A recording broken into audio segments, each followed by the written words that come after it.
पिछले कुछ दिनों से मोदी सरकार की एक नई योजना की खूब चर्चा है और वो योजना है यूपीएस, यानी कि यूनिफाइड पेंशन स्कीम। अब दुनिया भर के आर्थिक मामलों के विशेषज्ञों ने तो इसके फायदे नुकसान आपको बता दिए होंगे। ये भी बता दिया होगा कि किसको कितनी पेंशन मिलेगी और इस नई स्कीम की वजह से कैसे युवाओं और खास तौर से सरकारी नौकरी करने वालों का भविष्य सुधर जाएगा। लेकिन सवाल है कि जो मोदी सरकार ओल्ड पेंशन स्कीम को हमेशा से खारिज करती रही है, केंद्र सरकार के लिए एक बोझ बताती रही है और न्यू पेंशन स्कीम का गुणगान करती रही है, उसी मोदी सरकार को लोकसभा चुनाव के ठीक बाद एक नई पेंशन स्कीम क्यों लानी पड़ी? क्या लोकसभा चुनाव में 240 सीटों पर बीजेपी का सिमटना ही इसकी सबसे बड़ी वजह है? और अब राज्यों के विधानसभा चुनाव को देखते हुए मोदी सरकार अपना कोर्स करेक्शन करना चाहती है, या फिर वाकई इस पेंशन स्कीम में कुछ ऐसा है जो आम जनता और खास तौर से सरकारी नौकरी करने वालों के भले के लिए है और इसका सरकारी खजाने पर बोझ से कोई लेना देना नहीं है?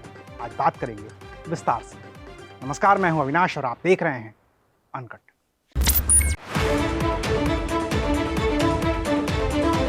मोदी सरकार की नई पेंशन स्कीम यानी कि यूनिफाइड पेंशन स्कीम को एक लाइन में समझें तो इसकी वजह लोकसभा चुनाव में बीजेपी का प्रदर्शन और आने वाले विधानसभा के चुनाव हैं। पिछले 10 साल से केंद्र की राजनीति पर काबिज बीजेपी ने जब भी कोई चुनाव लड़ा है, चाहे वो लोकसभा का चुनाव हो या फिर उत्तर प्रदेश, मध्य प्रदेश, राजस्थान, महाराष्ट्र, छत्तीसगढ़, हरियाणा, हिमाचल और तमाम दूसरे राज्यों के विधानसभा चुनाव का, हर चुनाव में ओल्ड पेंशन स्कीम बनाम न्यू पेंशन स्कीम का मुद्दा रहता ही रहता है। गाहे बगाहे विपक्ष भी इस मुद्दे को उठाता रहता है और जहां जहां मौका मिलता है, बीजेपी के विरोधी मुख्यमंत्री अपने अपने राज्यों में पुरानी पेंशन स्कीम बहाल भी करते आए हैं। हिमाचल में तो ओल्ड पेंशन स्कीम ने बाकायदा कांग्रेस को सत्ता में भी पहुंचा दिया। इससे बीजेपी को खासा नुकसान हुआ है, लोकसभा में भी और विधानसभा में भी। लिहाजा बीजेपी चाहती थी कि वो भी ओल्ड पेंशन स्कीम को ही लागू कर दे, लेकिन अगर केंद्र सरकार ओल्ड पेंशन स्कीम लागू करती तो इसका श्रेय विपक्ष और खास तौर से राहुल गांधी और अखिलेश यादव को ही जाता, क्योंकि पुरानी पेंशन स्कीम के मुद्दे पर ये दो नेता सबसे ज्यादा मुखर रहे हैं। ऐसे में भारतीय जनता पार्टी को अपना कोर्स करेक्शन करना पड़ा है। ऐसी नीति जो पुरानी से मिलती जुलती भी हो लेकिन हो नई, ताकि विपक्ष का कोई नेता इसका श्रेय न ले सके। लिहाजा न ओल्ड पेंशन स्कीम और न ही न्यू पेंशन स्कीम। अब केंद्र सरकार की ओर से पेश है यूनिफाइड पेंशन स्कीम, जिसमें कुछ हिस्सा पुरानी पेंशन स्कीम का है और कुछ हिस्सा नई पेंशन स्कीम का।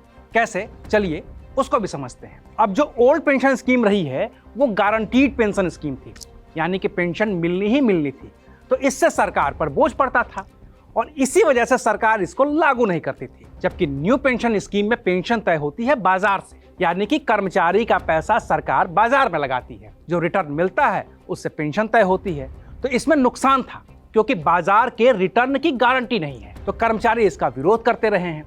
लेकिन अब जो यूनिफाइड पेंशन स्कीम है वो दोनों को मिलाकर बनी है। पहली गारंटीड कि 10 साल तक नौकरी की है तो कम से कम 10,000 रुपए महीना तो मिलेगा ही मिलेगा। बाकी 25 साल की नौकरी की है तो नौकरी के आखिरी 1 साल की औसत बेसिक सैलरी का 50% पेंशन मिलेगा ही मिलेगा। तो हो गई गारंटी कि पेंशन मिलेगी, यानी कि ओल्ड पेंशन स्कीम का हिस्सा। और न्यू पेंशन स्कीम का हिस्सा क्या है? तो जो अभी यूनिफाइड पेंशन स्कीम आई है, इसमें सरकार अपनी तरफ से 18.5% का योगदान देगी, जिसमें बेसिक वेतन और डीए शामिल है। बाकी 10% का योगदान कर्मचारी का होगा और इस पैसे को बाजार में लगाया जाएगा।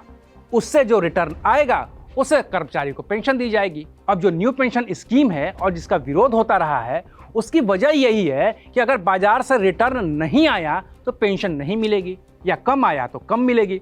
लेकिन यूनिफाइड पेंशन स्कीम में बाजार से रिटर्न आए न आए, पेंशन की गारंटी है, भले ही वो पैसे सरकार को अपने फंड से क्यों ना देने पड़े। अब तो समझ गए कि थोड़ी सी ओल्ड पेंशन स्कीम प्लस थोड़ी सी new pension scheme is equal to unified pension scheme. अब रहा सवाल कि पुरानी पेंशन स्कीम में जिस गारंटी की वजह से सरकार के राजकोष पर बोझ बढ़ रहा था और जिसका हवाला देकर सरकारें पिछले 20 साल से ओल्ड पेंशन स्कीम को खारिज कर चुकी हैं, क्या यूनिफाइड पेंशन स्कीम से बोझ नहीं बढ़ेगा? इसका जवाब ना में है। इस यूनिफाइड पेंशन स्कीम से भी सरकारी खजाने पर तो बोझ बढ़ेगा ही बढ़ेगा। हाँ, एक राहत मिल सकती है कि अगर बाजार सही रहा, रिटर्न सही रहा तो बोझ कम बढ़ेगा, और अगर कहीं बाजार फिसला तो सरकार को पेंशन देने के लिए अपना खजाना तो खोलना ही पड़ेगा। और अभी जब ये स्कीम लागू होगी, यानी कि वित्तीय वर्ष 2025-26 में केंद्र सरकार को कम से कम 6250 करोड़ रुपए अलग से देने ही होंगे। आखिर मसला 23 लाख केंद्रीय कर्मचारियों का है और 23 लाख कर्मचारी मतलब करीब करीब 1 करोड़ वोटर। अब इतने वोटर्स को लुभाने के लिए इतना खर्च तो बनता ही है। बाकी जो राज्य इस यूनिफाइड पेंशन स्कीम को लागू करेंगे उन्हें भी पैसे का इंतजाम करना होगा। अगर सभी राज्यों के सरकारी कर्मचारियों को भी शामिल कर लिया जाए तो ये आंकड़ा करीब करीब 90 लाख कर्मचारियों तक पहुंचता है, जिसका मतलब करीब करीब 3.5 करोड़ वोटर होते हैं। और रही बात ओल्ड पेंशन स्कीम और उस पर हो रही राजनीति की, तो यूनिफाइड पेंशन स्कीम के आने के बाद अब शायद ही कभी कोई ओल्ड पेंशन स्कीम का जिक्र कर पाएगा और उसे चुनाव में मुद्दा बना पाएगा। तो अब आपको मोदी सरकार की इस योजना का नफा नुकसान समझ में आ गया होगा कि एक नई और एक पुरानी योजना को मिलाकर एक और नई आई योजना ने न सिर्फ पेंशन पर हो रही राजनीति को खत्म कर दिया है, बल्कि इसने विपक्षी नेताओं से चुनाव का एक महत्वपूर्ण मुद्दा भी छीन लिया है। अभी के लिए बस इतना है, फिर मिलेंगे नई खबर के साथ। देखते रहिए अनकट। शुक्रिया।